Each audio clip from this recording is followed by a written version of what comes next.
Hi, in this video, I'll show you how to attach an Iris eye camera to an Iris 860 sensor.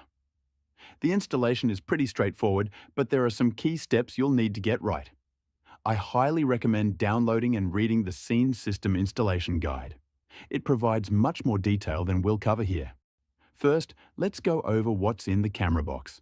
Inside, you'll find an Iris eye camera, a stainless steel mounting bracket, a weather shield, 6 hex screws, 2 of which are slightly longer than the others, 2 nylock nuts, a short M12 connector cable, and an antenna that comes with a bracket and various fasteners.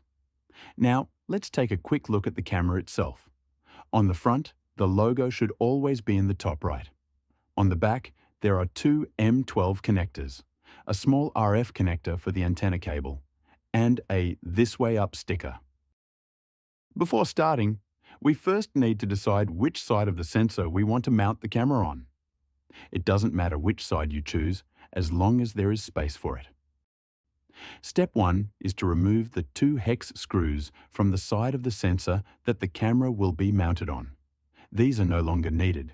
Once that's done, we need to attach the camera's mounting bracket and weather shield onto the side of the sensor. For this, we need to use the 2 slightly longer hex screws that come in the box. Making sure that each part is correctly oriented, insert one of the screws through the lower holes into the side of the sensor.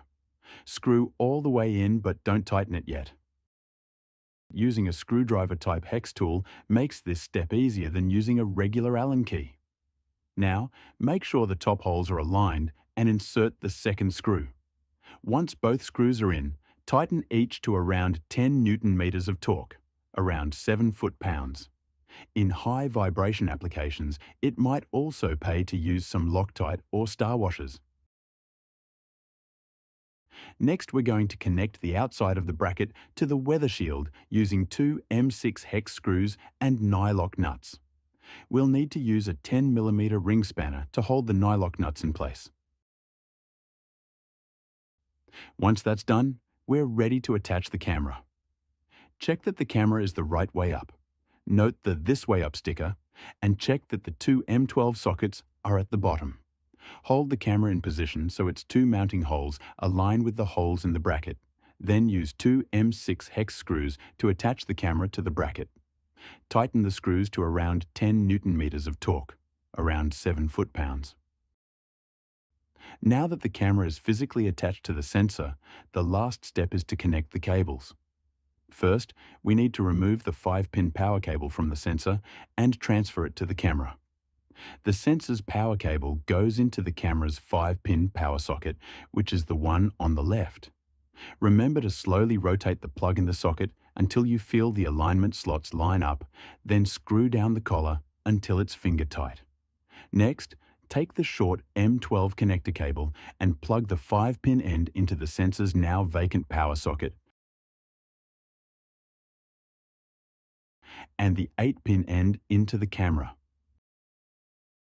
It's really important to note that the sensor's 8-pin accessory port is not used when installing an Iris eye camera. The final step is to attach the antenna cable to the RF connector, which allows the Iris eye camera to connect to the cellular network. Once again, finger tighten only.